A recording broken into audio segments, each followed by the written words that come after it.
Ancestors and the Dunmer. Ghosts walk among them. The departed spirits of the Dunmer, and perhaps those of all races, persist after death. The knowledge and power of departed ancestors benefits the bloodlines of Dunmer houses.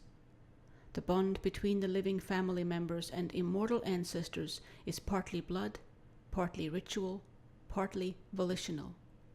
A member brought into the house through marriage binds himself through ritual and oath into the clan, and gains communication and benefits from the clan's ancestors.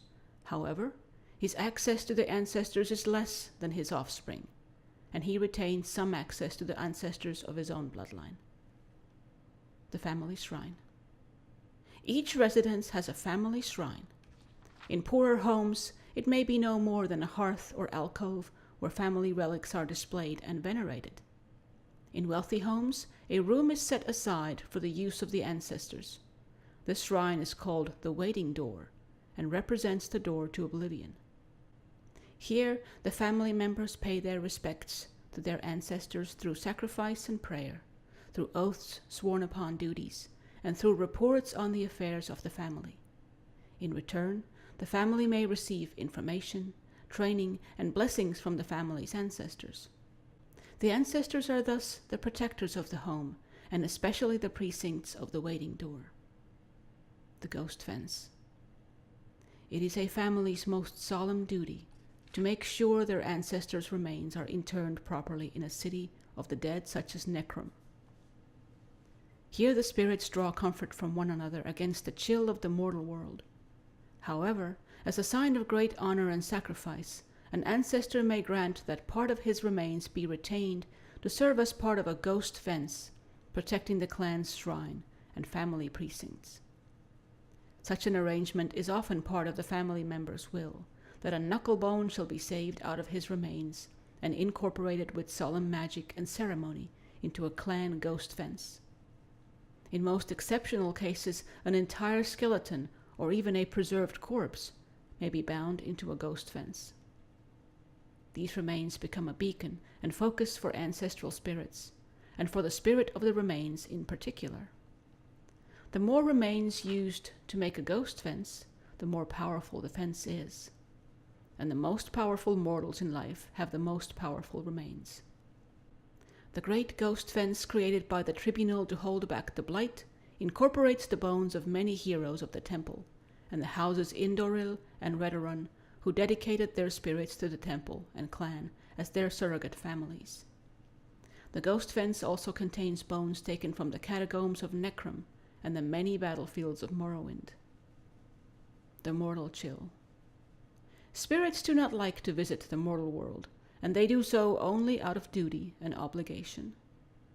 Spirits tells us that the other world is more pleasant, or at least more comfortable for spirits, than our real world, which is cold, bitter, and full of pain and loss.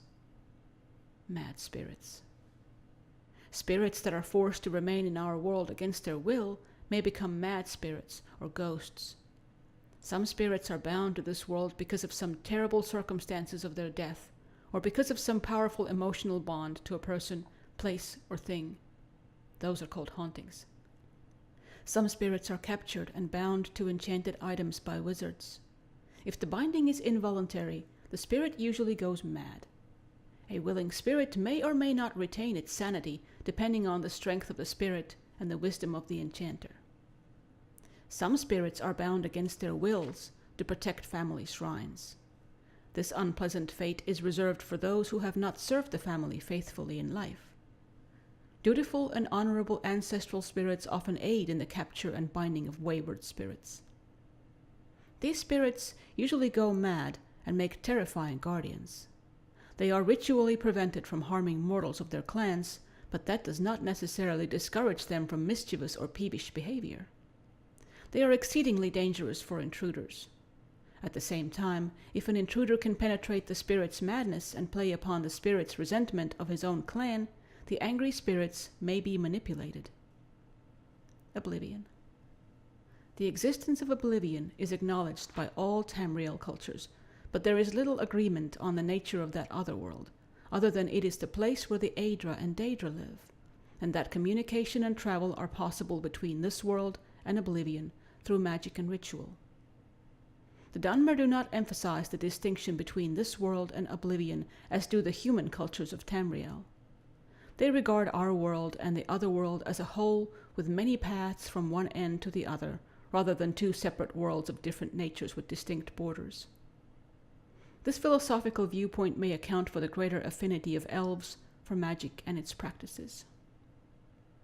Foreign views of Dunmeri ancestors' worship and spirit magic. The Altmeri and Bosmeri cultures also venerate their ancestors, but only by respecting the orderly and blissful passage of these spirits from this world to the next. That is, wood elves and high elves believe it is cruel and unnatural to encourage the spirits of the dead to linger in our world. Even more grotesque and repugnant is the display of the bodily remains of ancestors in ghost fences and ash pits. The presentation of finger bones in a family shrine, for example, is sacrilegious to the Bosmer, who eat their dead, and barbaric to the Altmer, who inter their dead. The human cultures of Tamriel are ignorant and fearful of dark elves and their culture, considering them to be inhuman and evil, like orcs and Argonians, but more sophisticated. The human populations of Tamriel associate Dunmeri ancestor worship and spirit magic with necromancy. In fact, this association of the dark elves with necromancy is at least partly responsible for the dark reputation of Dunmer throughout Tamriel. This is generally an ignorant misconception, for necromancy outside the acceptable clan rituals is a most abhorrent abomination in the eyes of the Dunmer. The dark elves would never think of practicing sorcerous necromancy upon any dark elf or upon the remains of any elf. However, dark elves consider the human and orcish races to be little more than animals. There is no injunction against necromancy upon such remains, or on the remains of any animal, bird, or insect. Imperial policy officially recognizes the practices of Dunmeri ancestor veneration and spirit magic as a religion, and protects their freedom to pursue such practices so long as they do not threaten the security of the empire. Privately, most imperial officials and traders believe dark elf ancestor worship and displays of remains are barbaric or even necromantic. Telvanni necromancy. The Telvanni are adept masters of necromancy.